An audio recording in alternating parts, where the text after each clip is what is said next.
quand la tristesse arrive, je sais tu es là, toujours près de moi. Bon lundi, bienvenue dans votre émission La Victoire de l'amour. J'espère que vous allez bien en ce beau lundi. Ça commence à sentir Noël. J'espère que ça sent Noël aussi chez vous. Aujourd'hui, j'aimerais vous parler, vous entretenir dans cette chronique d'un sujet que j'aime beaucoup. Et le titre, c'est tout simple. Quand Dieu dit oui, personne ne peut dire non. Je vais vous donner quelques exemples. Mon premier exemple, c'est Brigitte, que vous connaissez bien, évidemment, mon amie Brigitte Bédard, qui a sorti un livre il y a quelques années, à peu près peut-être 2 ans ici au Québec. Et à un moment donné, le père Michel Marie vient ici, vous savez, pour la retraite, et est tellement impressionné par son livre qu'il dit « il faut absolument que j'en parle aux éditeurs en France ». Et les éditeurs en français étaient très intéressés, mais il y a eu des complications, ça s'est compliqué. Et à un moment donné, moi, je me suis dit, bien, probablement, pauvre Brigitte, son livre ne sortira pas en France. Et Brigitte, qui a une foi extraordinaire, a dit « Sylvain, si c'est le projet de Dieu, ça va arriver. » C'est aussi simple que ça. Et il y a eu beaucoup de tracas. Et finalement, ça s'est passé. Le contrat est signé. Son livre va sortir en France. Elle doit se rendre en France au mois d'avril. Et ça nous prouve encore une fois que quand Dieu dit oui, il n'y aura pas à avoir tous les problèmes à côté. Ça va arriver. Et plus proche de moi, c'est mon histoire à moi. Moi, je me souviens, il y a 24 ans bientôt, quand ça a été fondé, à l'époque, c'était Évangélisation 2000. Si vous saviez... Bon, premièrement, je n'avais pas un sou pour commencer ça. Je n'avais pas les contacts qu'il fallait. C'était à peu près impossible que cette œuvre-là puisse démarrer. Et quand ça a démarré, bien, il y a eu beaucoup de problèmes, des gens qui ne croyaient pas en nous, des gens qui disaient qu'on était une secte. Ah, ça a été des années d'enfer. Ça, je peux vous le dire maintenant, avec le recul. Mais maintenant que je regarde, que je relis l'histoire de la victoire de l'amour à l'envers, je me suis aperçu que quand Dieu dit oui, personne ne peut dire non. Et ça tient du miracle. Et ça peut arriver dans votre vie aussi. Si vous avez une intuition, si vous avez quelque chose que vous dites à l'intérieur de vous, il me semble que Dieu voudrait que je fasse ça. Si c'est vraiment de lui, là, vous allez voir, vous aurez beau avoir toutes les épreuves inimaginables, tous les bâtons dans les roues inimaginables. Si Dieu dit oui, personne ne pourra dire non. Et faites-lui confiance. Moi, il y a 24 ans bientôt, je lui ai fait confiance, je me souviens, comme un petit enfant. J'avais une foi, encore maintenant, mais vous savez, une foi d'enfant, là, je m'ennuie parfois de cette foi-là. Évidemment que j'ai évolué, mais cette foi d'enfant qui fait confiance. Il y a 24 ans, j'étais comme un... Tu sais, vous savez, lorsqu'on se convertit, on est très, très différent. Et moi, je vous demande de faire assez confiance à Dieu pour lui dire, pour être capable de croire en cette phrase-là. Quand Dieu dit oui, personne ne peut dire non. Et moi, je peux vous dire qu'en 24 ans, il y en a eu des épreuves, il y en a eu des trahisons, il y en a eu, si vous saviez, on ne vous en parle pas à la télé, mais à chaque fois, je me disais, Sylvain, si c'est un projet de Dieu, ça va tenir. Et si ça ne l'est pas, bien, ça tombera. Mais là, la preuve, on dit qu'on juge un arbre à ses fruits, ça va faire 24 ans en février. Et ça me rappelle cette phrase que je dois vous répéter pendant des années, si Dieu dit oui, personne ne peut dire non. Notre Père qui es aux cieux, que ton nom soit sanctifié, que ton règne vienne, que ta volonté soit faite sur la terre comme au ciel. Donne-nous aujourd'hui notre pain de ce jour. Pardonne-nous nos offenses comme nous pardonnons à ceux qui nous ont offensés. Ne nous laisse pas entrer en tentation, mais délivre-nous du mal, car c'est à toi qu'appartient le règne, la puissance et la gloire pour les siècles des siècles. Amen. Feliz Navidad, próspero año y felicidad. Noël, voici le Rédempteur. Célébrons ses louanges et que les chants encore ses dons précieux. La Victoire de l'amour vous invite à venir vivre des moments inoubliables en Italie en compagnie du père Michel Marie, Miguel Padilla, Brigitte Bédard et la participation occasionnelle de Sylvain Charon. Nous visiterons Venise, Vérone, Pise, Florence, Assise, Tivoli et Rome, la ville éternelle. Célébration eucharistique avec le père Michel Marie. Nous assisterons aussi à l'audience générale avec le pape François au Vatican du 1er au 13 juin 2019. Information 514-288-6077 ou sans frais 1-800-465-3255. Si vous saviez comment je suis heureux, je vous en parle déjà depuis quelques semaines, de vous présenter ce magnifique cadeau du mois. C'est une belle exclusivité de la Victoire de l'amour. Et ce que j'aime, c'est que c'est pas fait dans une usine, c'est fait à la main, un à un, par des religieuses du Mexique, de Mexico plus précisément.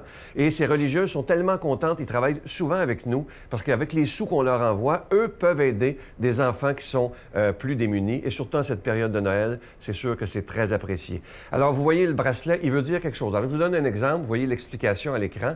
Les 12 grains qui sont plus foncés, ça représente les 12 apôtres de Jésus et ainsi de suite. Alors, vous avez vraiment la vie de Jésus au complet racontée dans un bracelet. Il y a aussi, évidemment, toujours l'ange de Noël qui est disponible. Et je vous rappelle que ces objets sont déjà bénis. Je vous donne l'adresse. La Victoire de l'amour, casier postal 120, succursale Boucherville à Boucherville, le J4B 5EC, je vous la redonne. La Victoire de l'amour, casier postal 120, succursale Boucherville à Boucherville, le J4B 5E6. Également par téléphone, par carte de crédit, du lundi au vendredi, de 8h30 à 16h30, dans le 514-523-4433, 523-4433 ou sans frais, le 1-888-811-9291,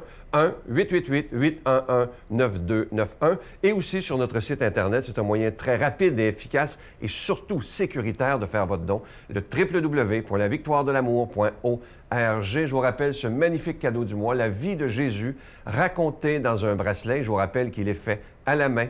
Et évidemment, je peux prendre le temps de vous remercier de tout mon cœur de votre offrande spéciale de Noël. Merci de votre grande générosité.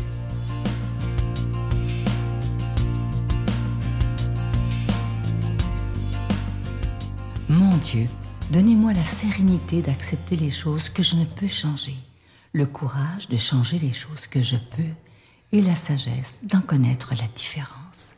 Amen. Aujourd'hui, la parole de Dieu est proclamée par quelqu'un qu'on apprécie beaucoup. Il est de Paris, notre ami, le bon père Michel Marie.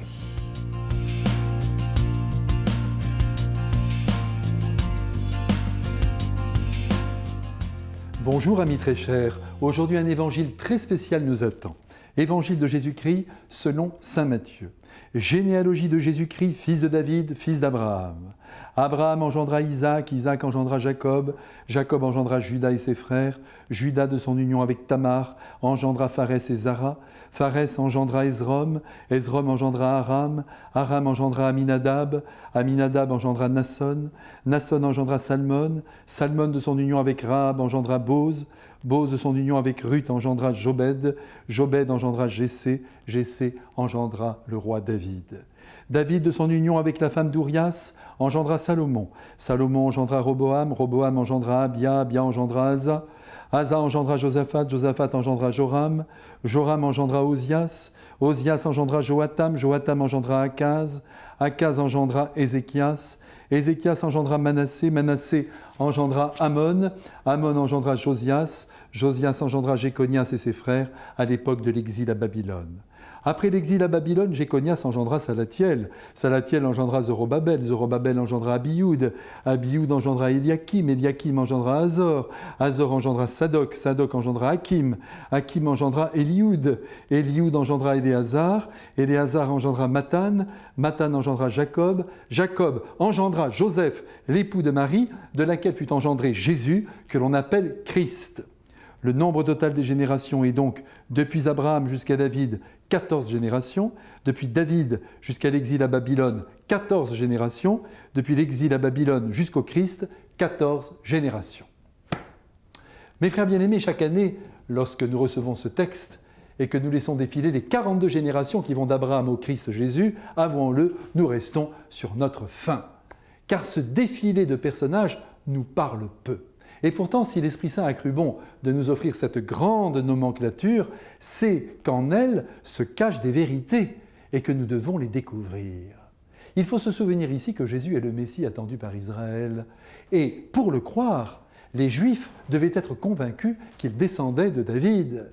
Et en effet, sa généalogie le prouve, car Joseph, qui était considéré comme le père de Jésus, était de descendance royale. Il était de la famille de David. Cela bien établi, il fallait aussi montrer, et Matthieu l'a fait admirablement, que Jésus était l'héritier des promesses faites à Abraham. Vous vous souvenez? Je te comblerai de bénédictions. Je multiplierai ta descendance comme les étoiles du ciel et comme le sable qui est sur le rivage de la mer. Par ta descendance seront bénies toutes les nations de la terre. De cette généalogie, plus ou moins complète selon les exégètes, on doit retenir essentiellement que Jésus appartient à la famille de David par Saint Joseph, son père adoptif, duquel il ne dépend pas génétiquement, mais réellement tout de même, car le vrai père d'un enfant, c'est celui qui l'élève. Marie aussi était de descendance royale d'ailleurs. Je me souviens de cet enfant adopté qui demandait à sa maman « Mais puisque je n'étais pas dans ton ventre, où est-ce que j'étais ?» Et la mère admirable de lui répondre « Tu étais dans mon cœur ». Voilà qui est juste et qui est très bien dit. Permettez-moi de remarquer avec vous que l'on ne trouve que 4 femmes dans cette généalogie. Tamar, Rahab, Ruth et, aux surprises, Bethsabée, qui a trompé son mari avec David. Une femme adultère se retrouve donc dans la famille humaine du Christ. Ne passons pas à côté de cette réalité. C'est là un enseignement à recueillir, surtout par les plus orgueilleux des hommes que nous sommes peut-être. Quel que soit le nom prestigieux que nous portons, quelle que soit la place sociale élevée que nous occupons, rappelons-nous que dans notre généalogie, il y a des êtres, et peut-être pas si loin que cela dans le temps, qui ont commis des erreurs graves dans leur vie, et qui par ce fait même ne sont pas trop recommandables. Un président de la République française qui était un érudit, Georges Pompidou, vous vous en souvenez, il succéda au général de Gaulle, il était issu d'un milieu paysan extrêmement simple, mais noble dans l'âme. Arrêtons donc de nous glorifier de nos origines, de nos ancêtres, et essayons simplement les uns et les autres de faire quelque chose pour notre temps, avec notre propre personnalité, avec nos possibilités et même avec nos limites. C'est ce que nous sommes chacun qui compte aux yeux de Dieu. Le reste n'est que mondanité. D'ailleurs, peut-être, aurions-nous rejeté le Christ, la Vierge Marie et les apôtres si nous les avions croisés. Leur présence, et j'oserais dire leur allure, auraient peut-être perturbé nos critères. Alors, aimons notre histoire, je vous en prie, aimons nos origines, aussi simples soient-elles, et faisons déjà du bien autour de nous, grâce à la bénédiction de Dieu que voici. Au nom du Père, et du Fils, et du Saint-Esprit. Amen. Je vous salue Marie, pleine de grâce. Le Seigneur est avec vous. Vous êtes bénie entre toutes les femmes, et Jésus, le fruit de vos entrailles, est béni.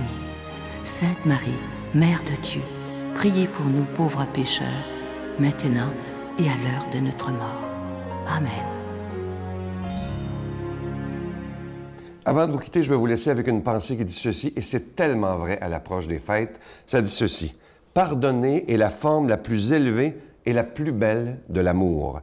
En retour, vous recevrez une indicible dose de paix et de bonheur. Vous savez, dans une semaine, ça va être Noël.